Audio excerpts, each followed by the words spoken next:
This video is the first video in a new playlist called Python Exercises. Within this video, we're going to have a look at a trace table and how trace tables are used by computer programmers. Formally, a trace table is a technique used to test algorithms. It helps locate logical errors when the algorithm is processing. In other words, when the code is executing, we can show the various steps using a pen or a pencil and a piece of paper and build up a trace table that tells us what the program is going to do. And it tells us accurately what the program is going to do. And it might not do what we're expecting because it has logical errors. And the trace table is very useful for finding these logical errors. A programmer will read the code of others as much as they write their own code. In other words, if you're working with a team of programmers, you'll be tasked with writing a program segment to perform a process that will be added to the code of others. And in the process of doing that, you may need to understand what the code other programmers have written does. And hopefully it's easy to understand because they will be using sensibly named variables. In addition, they will have included comments to help others as well as help themselves when they return to their own code to understand what the code is doing in various segments of the code. So they would typically comment on all of the functions that their program code contains or all of the methods if they're writing in object-oriented programming. But sometimes it's very difficult to appreciate how it's been implemented, and you need to understand it in order to interface your code with their code. So you will find yourself frequently reading the code of others. And in these circumstances, a trace table can come in handy again. The reason for this is simple. A trace table is a very methodical way of going through the code of somebody else, step by step, effectively slowing down the execution of the computer. But I can also state that they can be very tedious to produce. But when you're stuck looking at somebody's code, or even your own code that you wrote a couple of months ago, and you can't quite remember what it's doing, producing a trace table of the code is a very handy thing to have. It doesn't always assist, but if you use it together with a debugger, they are very helpful indeed. So this exercise is going to show you a program and is going to produce a trace table for that program, and then leave you with a program to have a go at producing a trace table of that program, and the next video in this playlist will show you the trace table. Let's consider this computer program here. If we look to the first line, we can see A is assigned 3, the next line is B is assigned 4, the third line is C is assigned the addition of A and B. And of course the addition of A and B will give 7 because we're adding 3 to 4, and 7 is then stored in the variable C. If we go on, we can see we have 3 print statements, and each print statement is printing out one of the variable's values. So we can see it says print A, print B, print C. And when this program executes, what we will see is this.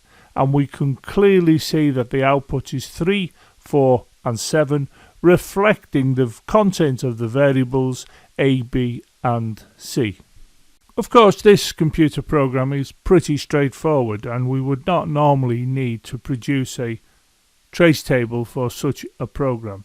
But I'm choosing a simple program to illustrate the steps we need to take when producing a trace table, and the trace table will come into its own later in the playlist when we're looking at more complicated programs. So let's consider the trace table for this program. Now you can see here I've put down the trace table skeleton, and if we consider what we have here within the program 3 variables A, B and C. If you scan the rest of the program, you can see there are no other variables. The program has just got A, B and C. We can see below we are printing A, B and C, but we still have no more variables. There's just these three variables. So our trace table has to reflect this fact, and we can see that here.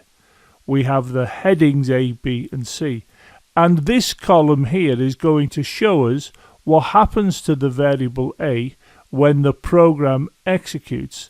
This column is going to show us what happens to the variable B as the program executes.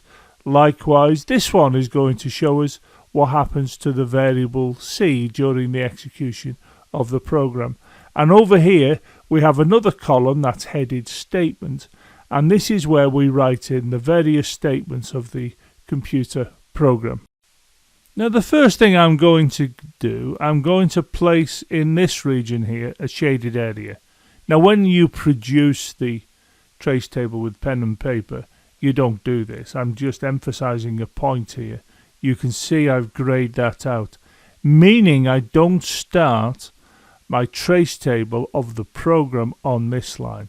What I'm doing is saying that the first row is reserved for what I'm going to refer to as don't care conditions. So let's carry on, and you can see here I'm writing in do not care. Now that's saying I do not care about the value of the variable A at the moment, and the reason for that is the program hasn't started to execute. It doesn't mean I don't give a monkeys what the variable A contains. It means at the moment I'm not affecting it in any way. And I would do the same for B here. I do not care about the state of the variable B. Likewise, I do not care about the variable C. So if I consider the first row, what I'm doing is setting up the starting point for my trace table. I'm saying that the variables A, B and C are the only three variables that appear in the code, and at this moment in time I don't care what their value is. The next thing to do is to turn our attention to the program code, and you can see here A is assigned 3. So you copy that down to here under the statement heading, which is A is assigned 3. And then what we need to do is to consider the variables A, B and C, all three of them, and ask the simple question, what does the statement A equal 3 do to the variables? Well, clearly it's going to make the variable A equal to 3. A is going to be stored 3. So if we look here, you can see 3 is placed there. The next thing we need to consider is what do we put here? Well, have a look at the assignment statement. A is assigned 3. Nothing is happening to B or C. So under these circumstances, you go back to the previous row and you copy down, in both cases, do not care. So do not care is placed here. We now turn our attention to the computer program, and we can see that B is assigned 4. So that is placed here, B is assigned 4. We then reflect on all of the variables again and ask what happens to them. Well, clearly, if we're saying B is assigned 4, we're going to place here 4 in the B column. What happens to A and C? Well, the answer is B assigned 4 does nothing to the A and nothing to the C. So we put here what's above, which is the 3. So that tells us nothing has happened to A. It's remained the same. If we come over here to C, what's happened to that? Nothing. So we're still in the do not care condition for this because we haven't had anything in the program alter C yet. We need to be clear as to what this row is showing us. It's showing us the condition of the variables A, B and C that appear in the program after, and that's the key, after the program statement B is assigned 4 has executed. So we're looking at the condition of the variables after the statement B is assigned 4 has executed. We now turn our attention back to the computer program to this statement because that's the next one to be executed. And that is now copied to the trace table to this position. C is assigned A plus B. Of course, we now consider what's in A and B, which is, we can see here, 3 and 4. And of course, we add them together to give 7. And that 7 is given to this column here because it is telling us what has happened to the variable C. Of course, we now need to consider what has happened to the variables A and B. And the answer is nothing has happened to them to change their value. They have been used. The content of variable A and the content of variable B would have been sent in the hardware to the arithmetic and logic unit, where they would have been added up with the result being assigned to C. But in terms of whether they have had their value changed, the answer is no, they haven't. So what we need to consider is, what do we do with these two? Well, we copy them down to here, 3 and 4. So if we consider this row and ask ourselves, what is this showing us? It is showing us the condition of the variables A, B and C after the program statement C has been assigned A plus B. And in fact, I'm not going any further with the trace table now, because what I have showed is the condition of A, B and C after these statements have executed. And of course, I've taken those statements from here within the computer program. And the order of the statements is quite clear. And the order has been repeated in the trace table. Of course, the order in which the program statements execute is pretty straightforward for a program like this, which only has a sequence of instructions. If your program had an if selection construct in, for example, the order in which the statements appear in the trace table will depend upon the conditions that appear within the computer program, but we'll leave that for a later video. The next program statements to execute are these three here: print A, print B, print C. Now, I'm not going to carry on putting these into my trace table because I know these are just outputting information to the visual display unit, and there's no way that the variables A, B and C are actually going to change. But when the program runs, I now know that it's going to be outputting 3, 4 and 7 because that's what I'm picking up from the trace table. So let's have a look at the runtime of the computer program as you see here, and you can quite clearly see its output 3, 4 and 7, which is the A, the B and the C value. So making sure we appreciate that, we can see that this 3 has come from this entry in the trace table, this 4 here has come from this entry, and this 7 has come from this entry here. In other words, I could predict what the output is by looking at the last row of the trace table. And of course, the output was produced by the print statements, and I'm highlighting them by joining them together there, showing us that they're outputting A, B and C in turn to the visual display unit. Let's now consider the trace table in isolation, and I'll move it to the center of the screen. And we can clearly see it's been complete, and we have got in various places do not care. Now clearly you produce this with a pen or a pencil and a piece of paper. I always use a pencil because you can easily rub out your mistakes, but I don't like the use of this do not care when I'm writing out my trace tables. I would replace that typically by DNC for do not care. But furthermore, I find that a bit of a pain, so I will put any old squiggle in here, and the usual thing I put in, however, is an X, as you can see. You will also note now that I removed the shaded area because I don't shade the area in. What I would typically do is put a squiggle there because I get into the habit of ensuring that my first row after the heading of statement A, B and C, as it is in this case, is showing me the state of the variables before the program code executes. what we can see here is the completed trace table for the program that we looked at earlier in this video. And you will note that there are no blank spaces anywhere. And you must get into the habit of ensuring that's the case by putting the X's in situ as shown in the trace table. Never leave a blank space. The reason for that, if you do, you can easily find yourself creating an unnecessary mistake in the layout of your trace table. Let me show you a simple example of this. I'm now going to remove part of the trace table, and you can see here I forgot to put the X in, and I'm now going to move on to here and include C is assigned A plus B, which is obviously 7. So my hand-eye coordination now will come along and see there's a space here, and I put a 7 in.